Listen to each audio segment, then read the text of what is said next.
Hello guys, ఈరోజు బెల్లం అన్నం చేస్తున్నానండి. దీన్ని ఒక్కొక్క చోట ఒక్కొక్క విధంగా మాట్లాడతారు, ఒక్కొక్క విధంగా పిలుస్తారు. పరమాన్నం అంటారు, బెల్లం అన్నం అంటారు, స్వీట్ రైస్ అంటారు. ఈరోజు నేను పల్లీలు అండ్ కోకోనట్ ఎండు కొబ్బరితో చేస్తున్నానండి బెల్లం అన్నం. పల్లీలు వేయించుకుందామండి. ఇలా వేయించుకోవాలండి పల్లీలు వేగిపోయినాయండి. దించేసుకున్నాం. ఇంకా వీటిని పొట్టు తీసి పౌడర్ చేసుకోవాలి. ఎండు కొబ్బరిని ఇలా ముక్కలుగా చేసుకోవాలండి. మిక్సీ పట్టుకుందాం. ఇప్పుడు ఇందులోనే పల్లీలు కూడా యాడ్ చేసుకుందాము. ఇవి ఒకసారి గిర్రం అనిపించుకోవాలండి. ఎక్కువ పౌడర్ చేయకూడదు, కొంచెం బరకగా ఉండాలండి. ఎక్కువ పౌడర్ చేస్తే అందులోనే కలిసిపోతుంది కదా, మన పంటికి తగలాలన్నమాట. కొంచెం ఒక్కసారి తిప్పుకుంటే సరిపోతుంది. నేను దీంతో 3 గ్లాసుల రైస్ తీసుకున్నానండి.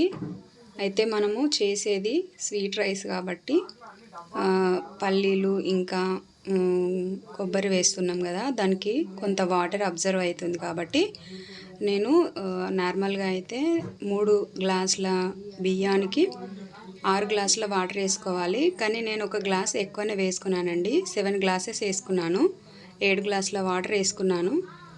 ఇప్పుడు మనం ఇది ఎసరు వచ్చిన తర్వాత ఇందులో మనము వేసుకోవాల్సింది పల్లీల పొడి అండ్ 2 మిక్స్ చేసుకున్నాం కదండి, కోకోనట్ పౌడర్ ఇంకా పల్లీల పౌడరు ఇందులో వేసుకోవాలి. ఆ తర్వాత మనం రైస్ వేసుకుంటాం. ఎసరు వచ్చిందండి.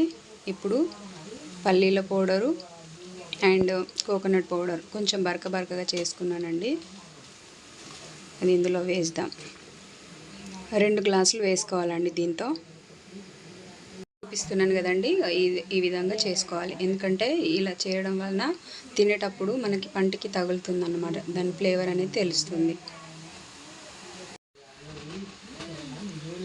2 గ్లాసులు వేసుకున్నాను అండి. 1/2 కేజీ బెల్లం సరిపోతుంది మనకి. ఇది ఒకసారి ఇలా మంచిగా కలుపుకోవాలండి. అంతా బెల్లం వేసాం కదా.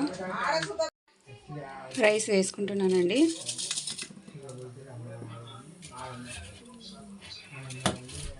నానబెట్టుకున్నాను నేను రైసు, అది ఇందులో వేసేస్తున్నాను అన్నమాట.